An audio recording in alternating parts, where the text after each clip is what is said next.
اس لیے کہ ہم روزمرہ کے حالات کے اندر اپنے معاشروں میں یہ بات دیکھتے ہیں کہ بظاہر گئے گزرے لوگ جن کو ہم کہتے ہیں، بے عمل لوگ جن کو ہم گردانتے ہیں، فرائض کی پابندی کے حوالے سے بھی کہیں دور جو لوگ بستے ہیں، وہ بھی اس حوالے سے، یعنی نبی اکرم صلی اللہ علیہ وسلم کا جو حوالہ ہے اور جو آپ پر درود و سلام کے بھیجنے کا جو حوالہ ہے، اس میں ہر انسان بڑا مضبوط، اور اس طرح کے چیلنج اور اس طرح کے بڑے سوالیہ نشان اٹھا کر اس کو مضبوط سے مضبوط تر کرنے اور منزل اس کے سامنے رکھنے کی بات۔ اس لیے اس موقع پر جو لوگ دعوت اللہ کا کام کرتے ہیں، رجوع اللہ کی بات کرتے ہیں، بندوں کو ایک سیکولر نظام سے بچانے کے لیے اسلامی نظام اور شریعت کے نظام کی طرف لانا چاہتے ہیں، اور دل و دماغ کی آبیاری کر کے قرآن و سنت اور شریعت کی طرف ان کو بلانا چاہتے ہیں، ان کے لیے بھی یہ بات قابل فہم ہونی چاہیے کہ یہ مواقع دعوت کے فروغ کے مواقع ہیں۔ نبی اکرم صلی اللہ علیہ وسلم کے ساتھ جس تعلق کا اظہار عام آدمی اور عام آدمی کے مجموعے کر رہے ہوتے ہیں، اس تعلق کو حقیقی بنانا، اس تعلق کے تقاضے ان کو بتانا، آقا کی محبت کے بغیر تو اللہ تک پہنچنے کا سفر بھی نہیں طے ہوتا۔ اس لیے کہ نبی اکرم صلی اللہ علیہ وسلم کی ذات گرامی ہی ہے کہ جس ذات نے ہم کو اللہ تبارک و تعالیٰ کی ذات سے ہمکنار کیا، متعارف کیا اور ہم کو بتایا کہ اللہ تبارک و تعالیٰ کون ہے اور کیا ہے اور کہاں ہے اور کیسا ہے، اس کی ذات سے اور صفات سے ہم کو آگاہ کرنے والی کوئی ذات ہے تو نبی اکرم صلی اللہ علیہ وسلم کی ذات۔ آپ ہی کے ذریعے سے ان گتھیوں کو سلجھایا گیا، ان معموں کو پہچانا گیا، ان بھول بھلیوں سے نکلا گیا کہ جس میں پوری انسانیت سرگرداں تھی۔ کوئی حجر کو پوج رہا تھا، کوئی شجر کو پوج رہا تھا، کوئی جنگلوں کی طرف نکل گیا تھا، کوئی تپسیا کرا پڑا تھا، کوئی ایک ٹانگ کے اوپر کھڑا تھا اپنے رب کی تلاش میں، کوئی ستاروں کو گن رہا تھا، کوئی چاند کی پوجا کر رہا تھا،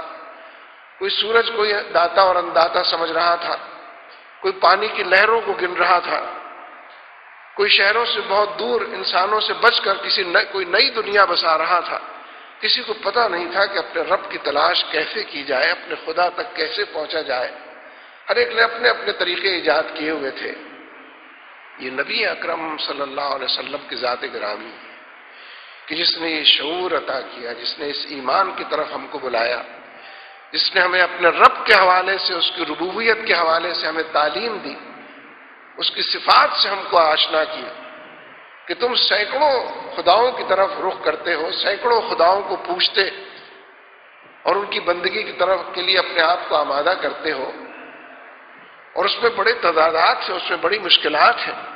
اس میں بڑے بھور ہیں جن کا سامنا، بڑی مجدار ہے جن کا سامنا تمہیں کرنا پڑتا ہے۔ میں تمہیں ایک خدا اور اس کی بندگی کی طرف، ایک رب اور اس کی ربوبیت کی طرف، بندگی کی طرف دعوت دیتا ہوں، اور نبی اکرم صلی اللہ علیہ وسلم نے اس رب کی صفات سے ہم کو آشنا کر، اور وہ کس قدر مہربان رب ہے، کس قدر بندوں پر رحیم اور کریم ذات ہے۔ ان صفات کے حوالے سے آپ نے بتایا کہ کسی کو اس سے مانگ کر اتنی خوشی نہیں ہوتی جتنی اسے دے کر خوشی ہوتی، اور اسی نے یہ بات کہی ہے کہ جو مجھ سے نہیں مانگتا سنگ دل انسان ہے، وہ کبر کے اندر مبتلا انسان ہے، وہ جو مجھ سے مانگتا ہے، جو مجھ سے مغفرت چاہتا ہے، جو مجھ سے طلب کرتا ہے، اپنی احتیاج و ضرورت پیش کرتا ہے، وہ مجھ سے قریب تر ہے۔ نبی اکرم صلی اللہ علیہ وسلم کی جو حیثیت ہے، جو مقام ہے، رب سے متعارف کرانے والی بھی آپ ہی کی ذات ہے، اس نے آپ کو نبی بنایا، اس منصب پر معمور کیا، نبوت کے فیضان آپ کے اندر جاری کیے، اور اسی کے نتیجے میں آپ نے اس سے ہمیں متعارف کرایا کہ اس رب کے اوپر ایمان کے نتیجے میں تمام بتوں کو اور جھوٹے خداؤں کو اور ان گنت حوالوں کو، اور جہاں جہاں تمہارے ہاتھ اڑ جاتے ہیں، تمہاری نظریں جھک جاتی ہیں، اور جہاں جہاں تم خود جھک جاتے ہو، سراپا بندگی کے عنوان سے جا لیتے ہو، نبی اکرم صلی اللہ علیہ وسلم نے اس کی نفی علمی حوالوں سے بھی، وحی کے ذریعے سے بھی، قرآن پاک کی تلاوت کے ذریعے سے بھی، اور پھر ذہنوں کے اندر تزکیہ اور تربیت کے عنوانات اور سیرت کے تعمیر سیرت کے عنوانات سے آ کر بھی کیا ہے۔ اس لیے جتنے مواقع ہیں حقیقت یہ ہے کہ نبی اکرم صلی اللہ علیہ وسلم کے ساتھ جڑ جانے کے نتیجے کیسے جڑے آپ سے؟ ویسے تو کلمے کے ذریعے جڑے ہوئے ہیں، ہم آپ کے امتی،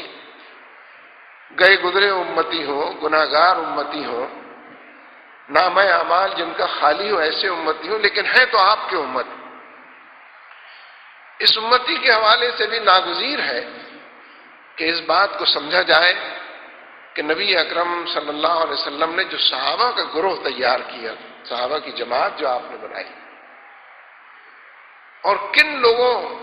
کیسے ماضی پر جن کا ماضی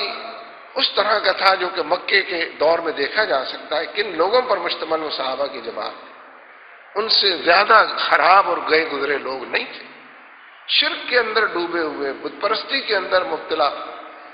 اپنی بچیوں کو زندہ درگور کر دینے والے، کوئی معقولیت ان کے اندر نہیں تھی۔ یہ جو یہودیوں کا انکار ہے نا نبی صلی اللہ علیہ وسلم کا، اس میں اس زوم کو بھی بڑا دخل ہے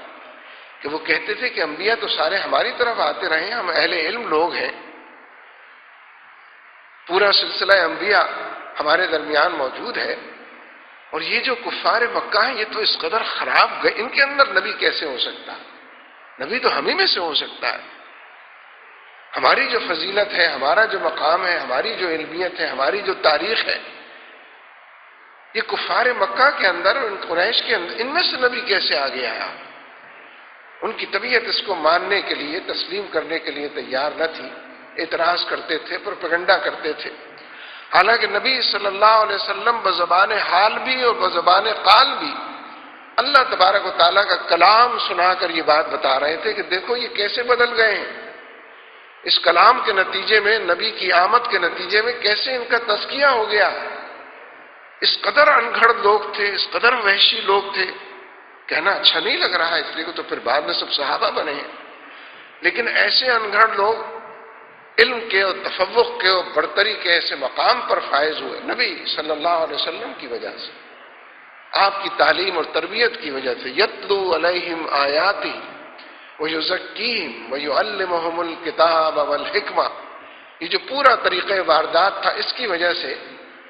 وہ معاشرہ بدل گیا، اس کی سوچ بدل گئی، اس کا نقطہ نظر بدل گیا، اس کی زندگی ترجیحات بدل گئی، اس کا زاویہ نگاہ بدل گیا، پورا کا پورا کردار اور اس کا سانچہ بدل گیا۔ اتنے گئے گزرے لوگ، اس قدر بھلے کہ اس سے بھلے انسانوں نے نہ اس کے بعد دیکھے، نہ آئندہ کبھی دیکھ سکے۔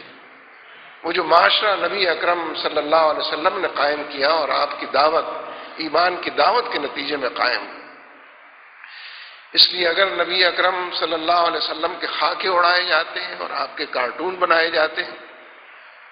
بے حرمتی کی جاتی ہے، توہین کے لوگ مرتکب ہوتے ہیں، مذاق اور ٹھٹھا کرتے ہیں، استہزاء کا عنوان بناتے ہیں،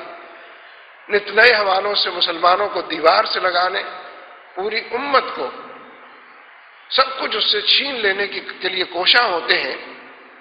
تو اس کا علاج کیا ہے؟ اس کا علاج یہی ہے کہ نبی صلی اللہ علیہ وسلم سے وابستگی کو بڑھایا جائے، آپ کے عشق کے اندر ڈوبا جائے، آپ کی سنتوں کو اپنایا جائے، آپ کی جدوجہد کا خوگر بنا جائے۔ کیسی عظیم الشان جدوجہد ہے جو آپ نے کی، کیسی ناقابل فراموش کشمکش ہے کہ جو آپ نے مول لی ہے، اس کے اتباع کے نتیجے میں پھر مجال نہیں ہو۔